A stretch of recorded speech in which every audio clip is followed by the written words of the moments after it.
Good morning, everyone. Welcome to Zebra Reads. We are on Season Z, Episode 5. This is my third time trying to record this because my dog keeps getting in the way. So I am at home today, which is why the lighting is a little weird and I keep getting weird reflections. So hopefully we can get through this time. Today we are going to be talking about this. I don't have it in hard copy for some reason, so I'll just share the cover of it for you.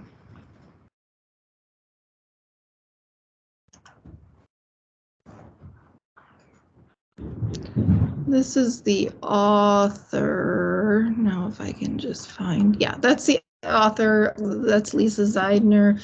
This is the book Love Bomb.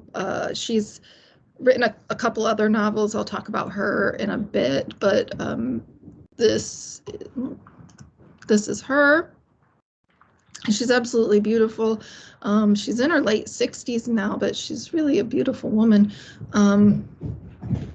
She looks much younger than that. So hopefully when I'm that age, I look like that, but probably won't. You can already see I've got tons of gray hair. So that's the book that we're going to be looking at today, is Lisa Zeidner's Love Bomb.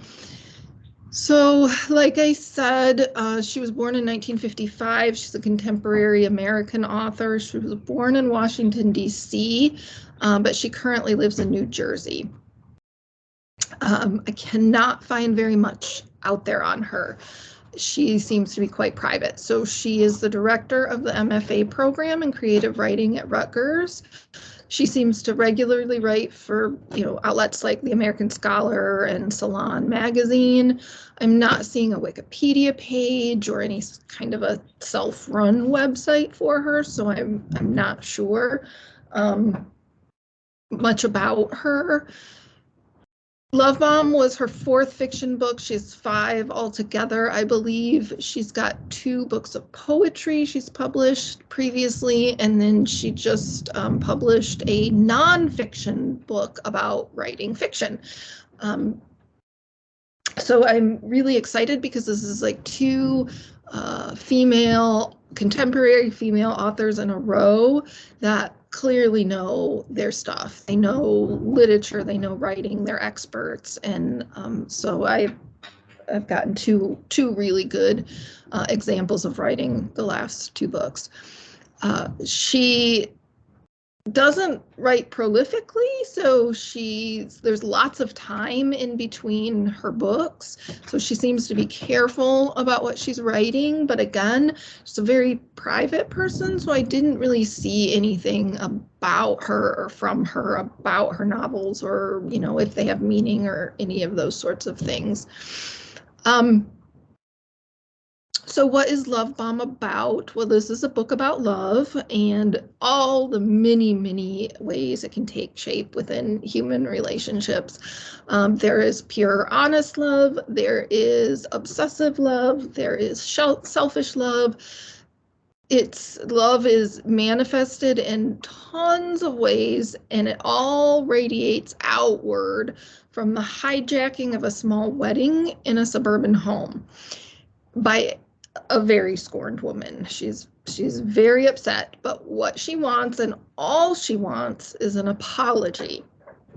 The problem is that no one knows who she is because she's wearing a gas mask to cover her face. And so the guests have to try to figure out who needs to apologize to this woman and what they need to apologize for, because she's not saying. So there's 60 hostages that she takes, and for the next 7 hours, the stories of all of the main cast of characters come out in order to attempt to literally and figuratively diffuse the situation. Haha, because she's holding them hostage with a bomb. Yes, that was my clever pun. So my take on it, I did not have books about weddings high on my priority list. I did not want to read a book about a fairy tale wedding that looked like it might be derailed, only to end up being this perfect happily ever after story.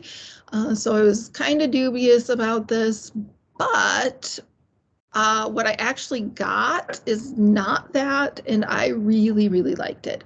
So again, 2 books in a row where I would not have picked this book up on my own. I wouldn't have read it, but I'm very happy that I did because I enjoyed them both very much. The Storied Life of A.J. Thickery and then this one. Zeidner does a really great job of just writing in general. She bludgeons the idea of true love and love at first sight, but then she turns around and perfectly portrays both of those in, a different scenario. Some good guys win at the end, but some don't. Some bad guys lose at the end, but some don't. She just does a very nice job of portraying life and love as a journey, and each step along the way just getting us to the point we need to be at any one moment. Sometimes we miss opportunities, sometimes we just happen to fall into the right place at the right time, and sometimes life is just not fair. Sometimes it's not unfair or unjust, and it's not fair or just, it's just is. So she just is able to put all of these things together into the story really well. Who do I think should read it? So I think this is a story that would be best read by people in their 30s on up, and anyone who feels like they may have lost in love, and is very tired of people telling them their time will come and give it another chance. And what's great about this book is it doesn't say that. It doesn't say not to do that, but it says everything in a way that makes you feel better about where you're at and who you are, no matter where on that relationship spectrum you are. I would think anyone who's had an affair or has been cheated on in a relationship might want to read it or enjoy it. It doesn't condemn infidelity at all. It doesn't condone it, but it does force you to kind of think in terms of all the things gained and lost by those relationships, and how fate can change everything in an instant. So it kind of made me walk away feeling better in the end about that. Who should not read it? Teens, young adults generally, or anyone that's particularly sensitive to adult themes. There's a lot of sex talk in the book. It's kind of crude sometimes. There's slang terms that we don't typically use in polite company. That's not why I don't think teens and young adults should read it. They've heard all of this and worse in their lives. Instead, I think it just wouldn't be as meaningful to them. I feel like it would be most powerful for individuals who have loved and lost in different ways and more than once. And so I feel like younger couples or teens still do often have this sort of idealistic idea about what their lives are going to be like. I think it might be okay for somebody to read when they're young and then read it again in 10 years to see, how their perspective has changed with all of their experiences. But generally speaking, I think the story is presented in a really mature way. It goes beyond, simple language and blunt sex talk, but it ends up kind of needing an accumulation of experiences to really appreciate it. So I think others could read it, but they might just not get as much out of it maybe as I did, having had the life experiences I've had.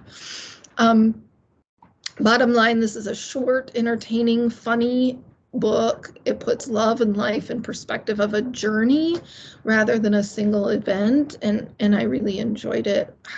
I thought it was a well-written and enjoyable book to read. So that is it. Again, if you want to check the comments, I will have some links to it so that you can buy it if you'd like to. Also, always check out my Zebra Reads About video if you're not sure what I'm doing or why I'm doing it. And as always, I will see you next week.